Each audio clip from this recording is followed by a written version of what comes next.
Mais le suivant, nous avons un match. Rey Mysterio affronte LA Knight. Un peu de contexte pour ce match. Rey Mysterio actuellement est en rivalité contre son fils Dominic Mysterio. Rey refuse le challenge de son fils qui veut l'affronter à WrestleMania. Et LA Knight, qui avait perdu son combat face à Xavier Woods, et je vais y revenir, avait ensuite provoqué Rey Mysterio, l'avait un peu provoqué backstage, et ça a permis ce match cette semaine-là. J'en ai pas parlé la semaine dernière parce que je ne pouvais pas, j'étais pas disponible pour en parler, mais j'aurais adoré parler de cette décision outrageuse d'avoir fait perdre LA Knight face à Xavier Woods. J'arrête pas de parler de la WWE ces derniers temps pour dire qu'à quel point leurs segments et leurs matchs, si même ils ne sont pas excellents, font sens pour le build-up. Ils font toujours sens. La décision d'avoir fait perdre LA Knight face à Xavier Woods la semaine dernière, je ne l'ai pas compris et elle m'a profondément choqué. Genre vraiment.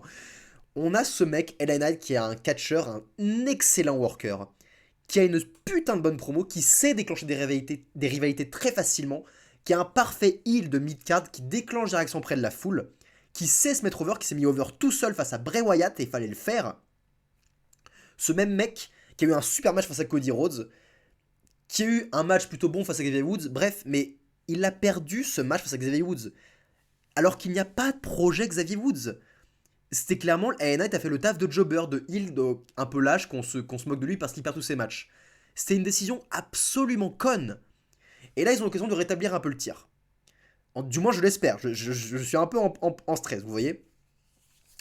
Et le match, effectivement, est très chouette. Rey Mysterio et LA Knight, ils ont une putain de bonne chimie. LA Knight, il est complètement over. Rey Mysterio, il sait faire d'excellents comebacks. Bref, c'est un match back and forth, ça revient, ça se compte, ça rattaque. Et c'est vraiment très très bon. Mais évidemment, parce que le programme, l'intérêt ce n'est pas le match, c'est le programme, c'est ce qui se passe entre Rey Mysterio et Dominic Mysterio, parce que ce dernier fait son entrée et intervient et va finir par causer la défaite de son père en le distrayant, et du coup, LA Knight va enchaîner avec un roll-up pour gagner la victoire. Le match était très très bon, il y a juste un petit raté à un moment où LA Knight s'est un peu mal respecté dans les cordes, il était censé se mettre en position pour le 6-1 Night, et ça se voyait que c'était mal branlé, du coup il s'est lui-même mis dans les cordes. Bon, c'était un petit raté, mais franchement ça enlève rien à la qualité de ce match qui était très très bonne, surtout que c'est le final, du coup c'était pas très très grave, ça a pas trop perdu en cohérence. Mais du coup, même si LA Knight a gagné, ça ne changerait en fait qu'il aurait dû gagner la semaine dernière. Pourquoi? Parce que ce match-là, même s'il a battu Rey Mysterio, ça n'apporte rien à LA Knight parce qu'il ne l'a pas vraiment battu de manière clean. Et que surtout, dès qu'il a battu, le sujet s'est détourné, l'important s'est tourné, c'est Dominic Mysterio qui était important. Du coup, on ne se rappellera pas de cette victoire de LA Knight. Alors que la semaine dernière, c'était un match tout à fait 1v1 totalement clean. Il aurait dû battre Xavier Woods. Mais bref.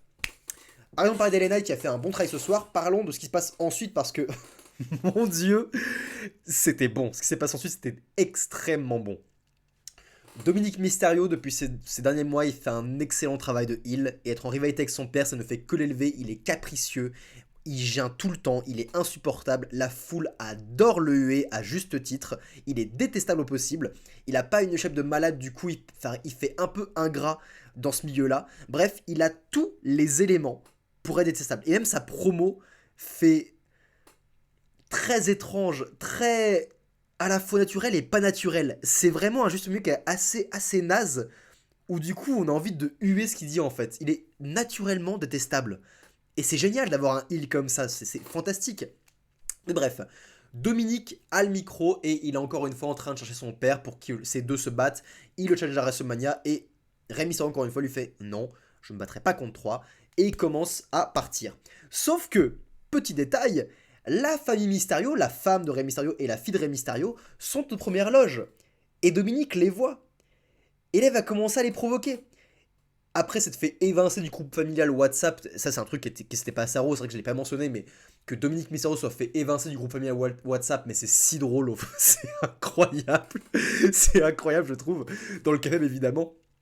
Donc après s'être fait évincer de ce groupe WhatsApp, il va commencer à bâcher sa famille, il va commencer à tacler sa mère, à lui dire de toute façon t'es comme mon père, t'es qu'une mère, t'es qu'une pauvre, t'es pas une vraie mère et tout.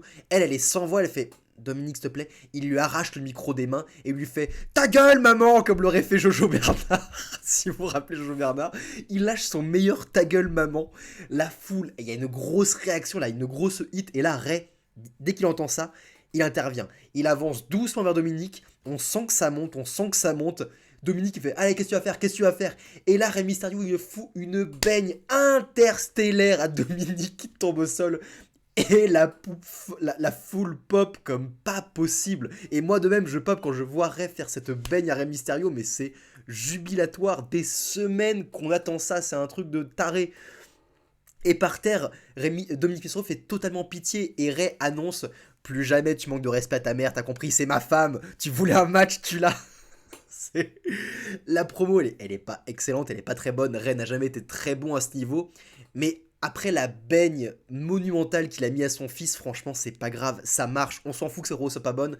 L'important, c'est que il ait foutu cette baigne, qu'il ait enfin été physique avec son fils et que enfin ce match a été annoncé à WrestleMania. On aura Dominique Mysterio face à Rey Mysterio.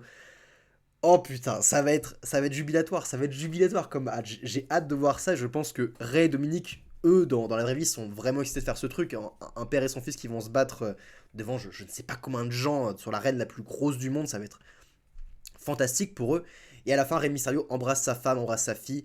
Sa femme est en pleurs. Enfin, vraiment, c'est trop cool. Cette rivalité, elle fonctionne du feu de Dieu. On a hâte de les voir s'affronter. Bref, excellent segment.